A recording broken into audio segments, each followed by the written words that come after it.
joining from Edmonton. Um, yeah, I'm sorry. So last night were the hockey finals. Edmonton didn't win, did they? Anyways, so but you made it all the way to game seven. Anyways, great to see everybody. Bhutan has joined us, Macedonia. Let's see where else. Indonesia, Cyprus. We're going to start in just one more minute here, everybody. And Singapore, oh my goodness, every time I see that video, I'm like, cannot wait to go to Singapore. I hope so many of you can join us there because it's going to be amazing. I've been to the country numerous times before, and yeah, everything they say about the food, yeah, it's pretty amazing. So, and of course, there'll be all of us, chefs getting together from all over the world. It's really important that if you can to join us, obviously we all have professional lives and we're trying to also do, our businesses at the same time. So Turkey, Greece, yes. Cosimo, hello. Jordan Cosimo says hello. So, all right, let's go ahead and get started. I know there'll still be some people joining us here as we get going here. Ethiopia has joined us. Anyways, welcome everyone to another wonderful version, or I should say event of these webcasts. Today is kind of special because today is webcast number 40. Number 40. I can't believe we've done so many. So that's like into our fourth year of doing these webcasts. And I thank so many of you who join us month after month. The whole thing about these times we get to spend together, these 30 minutes, is all about, getting inspired, learning, and then having that move us to action in whatever corner of the world that we live in. And today is going to be another one of those days when we get to focus on a part of what World Chefs Feed the Planet, part of what we do. And we've talked a lot about the education curriculum. We've talked about the food heroes, just talked about that recently, and how we get to younger people, kids, school-age kids, and teach them about sustainability along with our partners in the Feed the Planet. But today, we're going to focus on an entirely different part of what we do at Feed the Planet, and something that we don't always talk about, just because we don't. And it's a really wonderful part of what we do, and something I personally am very proud of. And that is something that we call the Like a Chef program. The Like a Chef program is when we, throughout the world, have started programs that are free, that are designed to teach really kind of the vulnerable populations throughout the world essential skills in the food world, so that they can improve their lives economically and give them opportunities which they perhaps would not have had. It started in the city of Curitiba, Brazil in, I think it was 2018. We now have locations all over the world. And we're going to talk about the newest one today, yay, with Jordaan Norbert, who is joining us. And I'm just going to really quickly read her introductory bio, and then we're going to get into talking about it, because she comes to us from a very beautiful part of the world where I would like to be today. So Jordaan Norbert is the CEO of Eco Food Training and Certification Agency, specializing in sustainable food programs and hospitality education. With a decade of experience as a food, nutrition, and health educator, she holds a BSc, which is a bachelor's in hotel and resort management, and a master's degree in executive leadership in hospitality management. Jordaan mentors female entrepreneurs in St. Lucia, that's where she is, and so beautiful, island in the Caribbean, through the Academy for Women Entrepreneurs, and serves as an island innovation ambassador. She has coached green entrepreneurs in the Eastern Caribbean and led the Like a Chef program, empowering over 500 individuals. Her Green Cuisine initiative earned her recognition as the second runner-up in the National Entrepreneurship World Cup competition. That's big. Jordaan is a sustainability trainer with the World Association of Chef Societies, US, and holds certificates in sustainable cities and climate change. She advocates for sustainable food systems, addressing food security and waste management issues in St. Lucia and all throughout the Caribbean. So, Jordaan, welcome. And thank you for joining Thank us. you. I'm listening to that bio and I'm saying, wow, that's a lot. I'm listening to the bio like, wow, she's incredible. So Yes. I will say before we get going, just two things really quickly. I'm hoping we get through this 30 minutes together without digital issues. Yes. Jordaan, a little bit before we were on the call, her internet was going out a little bit, and I'm in Chicago, and there's a massive thunderstorm happening, and already the power kicked out just for a second. So I like Yes. get ready to step in. Yes. All right, so let's jump in because we have so much to talk about, Yeah.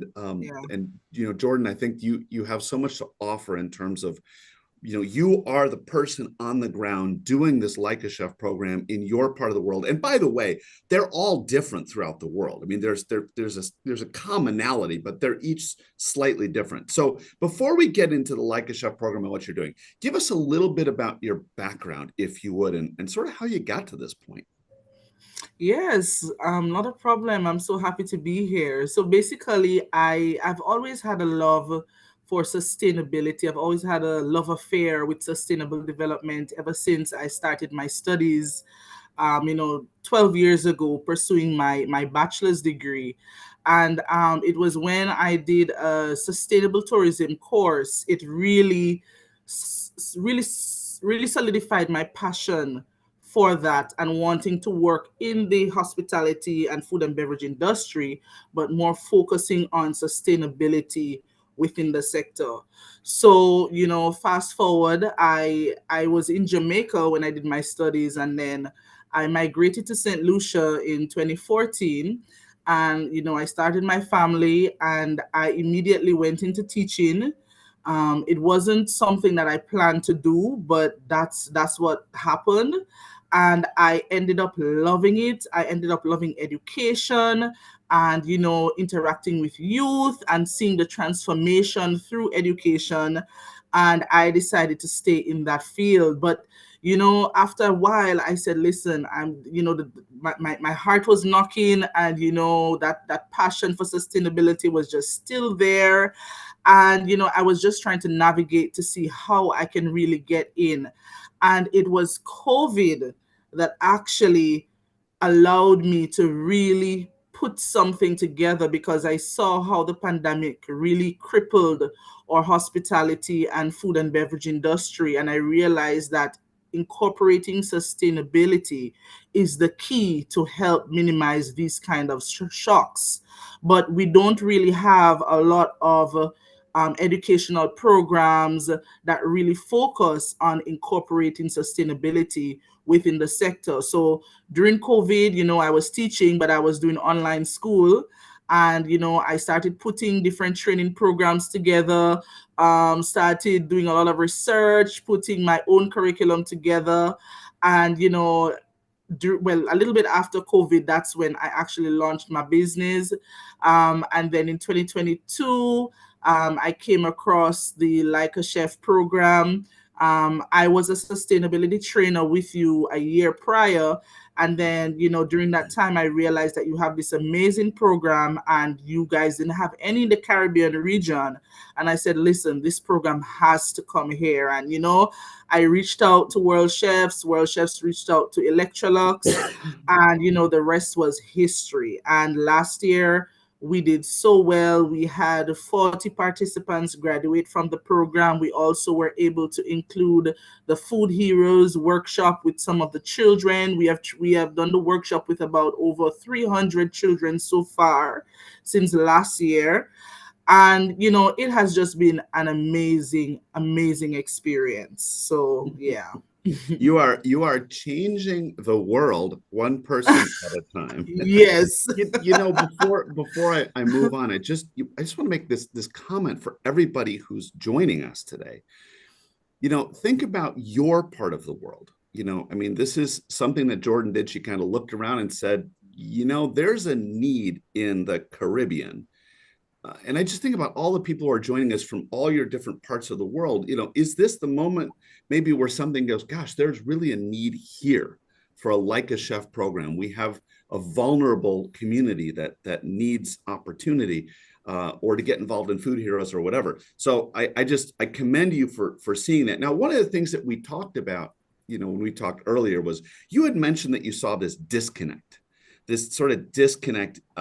I think maybe both in education and a disconnect in our industry. Can you talk a little bit about Yes. that?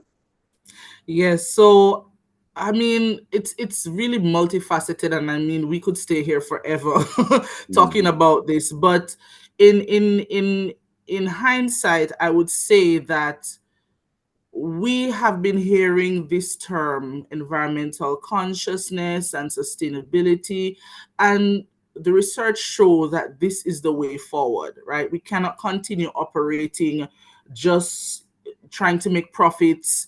We really have to take the environment and our communities, our local people, into consideration if we really want to be successful. The triple bottom line is the key. And education is the only way that you get transformation on a large scale. You Mhm. understand? In the way that you really want it, right? So I saw that there was a disconnect. We're saying we want to incorporate sustainability, but it's not being taught in our schools, it's not a part of our curriculum. And I'm saying, no, we really have to try and see how we can integrate both. I mean, I work with government as well, in helping them in incorporating this into various educational programs also. And I also work with hotels as well in providing training to executive level staff as well as line staff, just to get the word out, spreading the awareness, letting people understand, because we are in the field, and because we know, we think that other people know, but a lot of people don't know. So we have to be the ones to go out there and do the groundwork. We have, and one of the things that really kind of annoyed me and still annoys me today is that we have all these big conferences and all these big shows, talking about sustainability, and we invite all these great guest speakers to come and talk about it. But what's happening on the ground? That is where you start at the grassroots level. That's where you have to start. And I realized that not much of that was happening. So, that is where I see education really playing a big role in helping us to advance and move forward within the industry in relation to sustainability. Wow, you just said so much. I Yes. have no, I have so many comments on this because, number one, I think it's really interesting that you are talking to the people who are entering our profession, as well as the people who are in the profession, as well as the people who are leading the profession. And I think that's essential because given where we are today and where the planet is today, we don't Mhm. have the luxury of just teaching the people who are coming up and saying that's okay, because in the next 10 or 15 years, they will be the ones who will transform the world. They will be for sure, but we also need to get going now on the people who are making the decisions. The other thing I thought that was interesting you said is yes, I've thought about this often. Many conferences, many people go to conferences, and then my question always is, but what changed? Because and it's the same thing with these webcasts, right? I mean, if we are if we're teaching and educating, but people aren't changing and doing things, then why are we here? So yes, I think the action part is essential. Let me ask you before we get to the Like a Chef program, just a quick comment on you said you're talking to hotels, resorts, etc. Any lessons learned about when you're talking to people in the field, whether that be the leadership or the people who are executing the cooking every day, let's say? Any lessons learned that maybe those who are listening could apply when they're talking to people in their parts of the world who are in the industry? Yes, a lot of lessons learned, but the main lesson, and this lesson came about when I was doing my dissertation for my master's.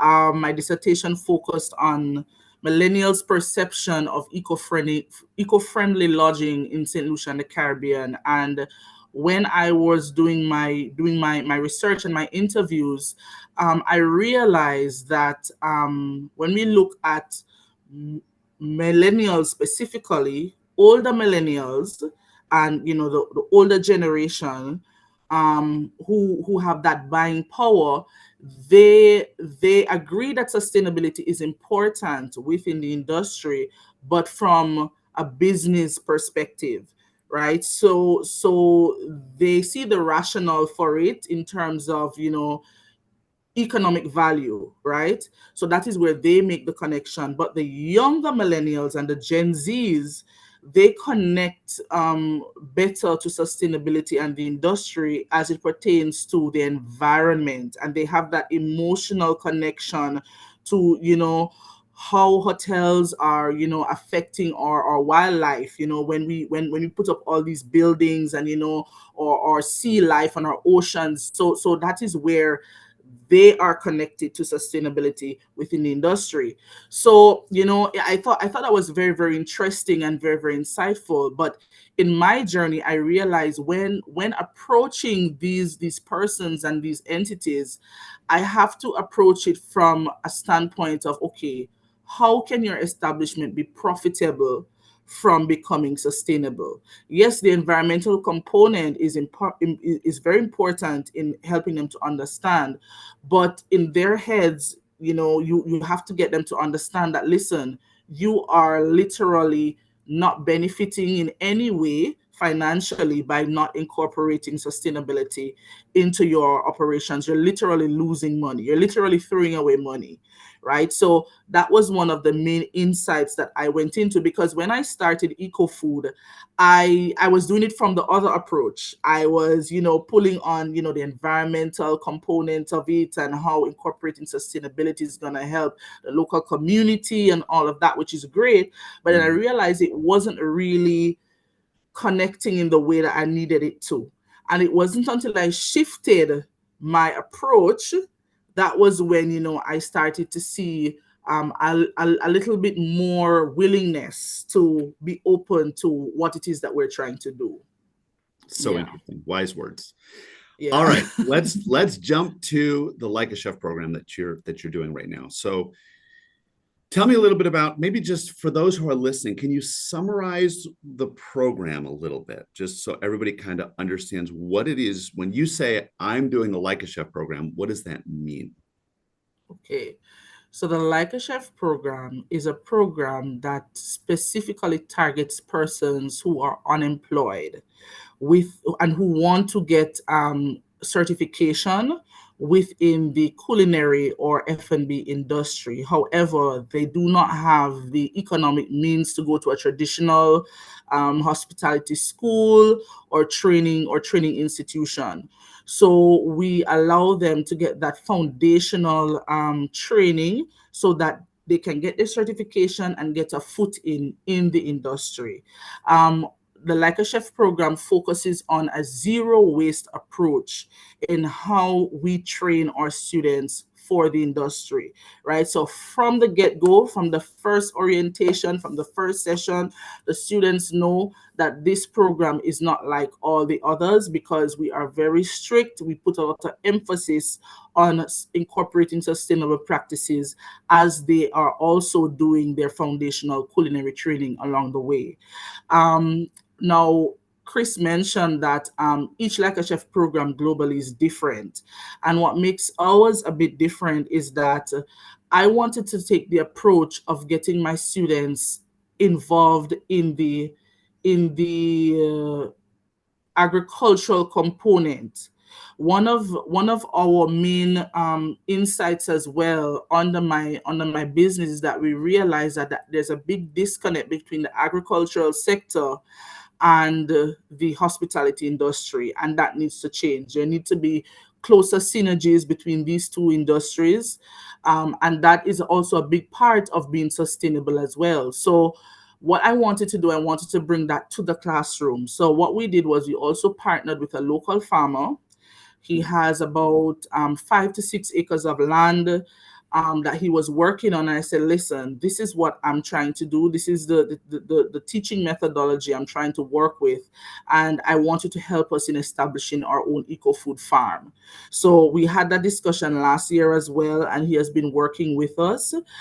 So we usually have farm tours, right? So the students of the Like a Chef program, we would bring them on the farm. They would see the different sustainable and organic ways in which this, our farm is cultivating and growing different crops. And of course, the plan is when it's fully established, we want our students to actually be a part of the process, like getting their hands in the dirt, planting, harvesting the different herbs and spices and food, local food items, and bringing that back to the kitchen. So it's almost like a farm to table concept, but in a teaching form. So that was one of another thing that makes our program very unique, right? Another thing that we do is that after they have done the 12 weeks of training, and we also added a food business fundamentals component to the Like a Chef program. And that's the great thing about the Like a Chef program. You can make it your own, and that's what I loved about it. And that's why I think more destinations, more countries need to capitalize on this, because this is a wonderful opportunity. The World Chefs is offering persons this international certification that they can use anywhere in the world. You understand? So that it's really, really wonderful. So after the 12 weeks, what they do is what I have done is I have partnered with different hotels and restaurants in the area, and after the program I allow them to participate in a 2-week internship experience. So they actually go into the businesses after that and they get hands-on training, and a lot of the times my students get employed that way. Right now we have around 65 to 70% of our students who are currently employed Wow. or have started their own food businesses from using this approach. So I mean, the sky's the limit. I think this is great. I mean, yes, our programs have differences all over the world, which is absolutely true. We also sort of have a core set of skills, competencies that are taught everywhere. Jordaan, I think what you've done with the agricultural piece Mhm. is brilliant. That's maybe not something that can be done everywhere in the world, but I Yeah. think it's really fascinating that you're taking advantage of the environment that you're in and teaching these students not just the basic skills, but also teaching them all the sustainability skills so that they go out, and this is really cool, they go out to improve their own lives, because now Yes. 65 to 70% they're employed. That's Mm-hmm. amazing. Mm-hmm. And Yes. then, of course, I think the really cool thing is that they are also going out as ambassadors to change the Right. planet. So this is Right. so let me ask. I have a couple more questions. Or then, oh, by the way, those of you who are attending here, listening, please, if you have questions, put them in the Q&A, because we're going to get to that in just a minute. Can you? I mean, one of the things about education is that um, you're teaching individuals. These are lives. These are lives that we're changing. And by the way, on a macro schedule, a macro sort of viewpoint, last year we as World Chefs surpassed the 1,000 mark of we had graduated over 1,000 students around the world in the Like a Chef program. And just imagine what that means to 1,000 individuals and potentially their families. And this is huge. But can you give me maybe just one story of somebody that you taught and made a really significant difference? Because we can all be proud of that as part of World Chefs. But go ahead, please. Yes, Chris, I would love to.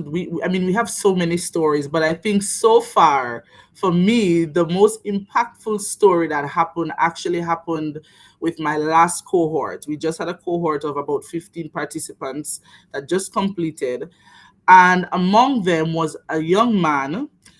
He actually started the program, the last cohort last year. He was with us, but I could see he was struggling with some things in his personal life. He wasn't consistent with the classes. He was coming to classes late, and I could see his head wasn't really there. And it wasn't until I think the last week before we ended, he was supposed to do his final practical for that class, and he did not show up. And we called and called and called, and we just weren't getting him. And the program ended, and I didn't hear anything from him. And then early this year, I got a phone call from someone in the Ministry of Social Affairs, and she introduced herself as his parole officer. Mm. And she explained to me that he got himself in some trouble last year while he was doing the program, which was the reason why he could not finish. And when he went before the judge and he was pleading his case and everything, he told the judge that, listen, I'm doing this program, and he was basically talking to the judge about the Like a Chef program. And she was so amazed and impressed. And she said, young man, listen, one of the conditions is that you have to finish this program. You have to. And trust me, that was his ticket to really transform his life. That was what saved him. Like every time I think about it, I'm just so shocked. And after I spoke to the parole officer earlier this year, I got in contact with him, and he told me everything that happened. And I said, Jamal, are you ready now? And he says, yes, miss, I'm ready. And let me tell you, he put in 150% in the program this time around, and he did so well. He did so well.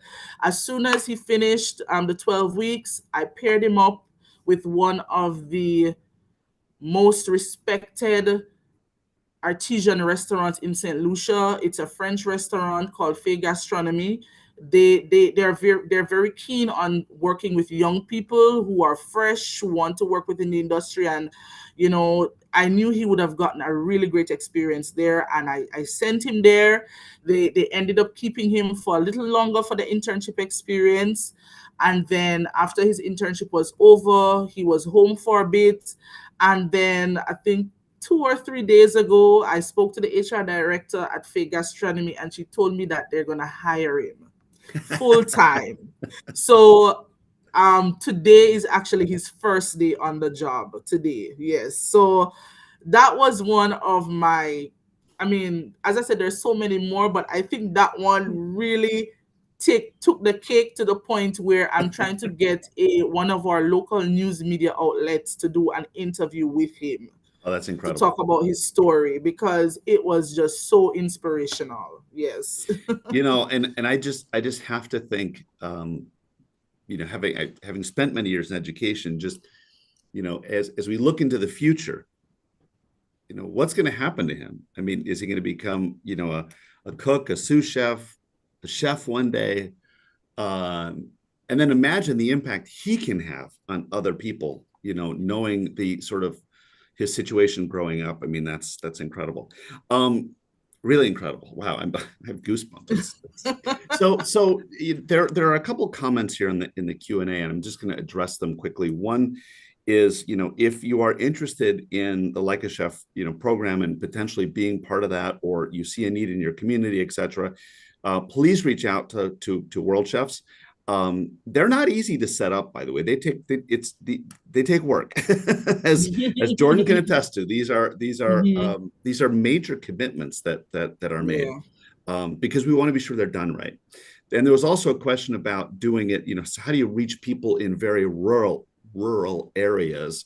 That coming from Miramar, and there are opportunities online as well. So please reach out to us. One of the things we learned during COVID was, how could we potentially shift from all in person, which is wonderful, but in COVID that wasn't possible, and so we made some adjustments there. So please reach out to us. Before we go, just a really fast question for you, Jordan, because I know you've also looked at sort of the whole, nutrition and sustainability and malnutrition and just maybe a couple words about some of the work that you're doing in that area. Yeah, so I realized because in St. Lucia we have the highest rate of diabetes per capita in the world. We're a small island, but we have a lot of persons suffering from a lot of dietary related diseases, and that also trickles down to our young people, our children, believe it or not. And of course, with the Food Heroes Challenge, when I saw, the workshop and how it's done, I thought this is also a very amazing component to add to our outreach program, which is also a part of our Like a Chef program. And what we did was we have the students, a part of the Like a Chef program, actually participate in going out to the schools with myself and my team in facilitating the workshop with the students.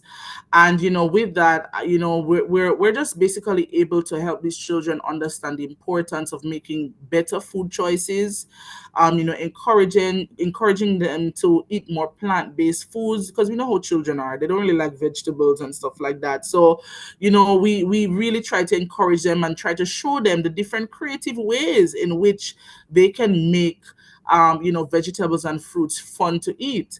And of course, the children are so excited, they're so involved. We also talk to them about appreciating their local foods. A lot of the issues that we have related to food is that we have the importation of a lot of unhealthy food coming into the country. And it's not just St. Lucia, but the entire region, and that really is affecting our health overall. So it's just getting the children to gain that appreciation so that they can remain healthy, right, as they grow. Yeah, It's amazing. basically. Well, as we know, nutrition and sustainability are linked. Yes, That's our eighth yes. module in the culinary Right. education. Well, I'm Yes. gonna say first of all a huge thank you to everybody who's joined us today, because again, time is a wonderful gift, and the fact that you have decided to spend 30 minutes of your very busy day with us, whether that be very early in the morning or late into the evening or somewhere in the middle. Uh, Yes. I want to say thank you for taking that time, and I hope that what you've gotten today. I mean, I personally, there's a lot, Jordaan, that you've said for me to think about, and I hope that's inspirational for those who are Yes. listening, and again moves you to maybe doing some more with this. Huge Yes. shout out to the folks in Definitely. Paris. Isla is always hiding off camera in Paris, but she is the one who makes it all happen.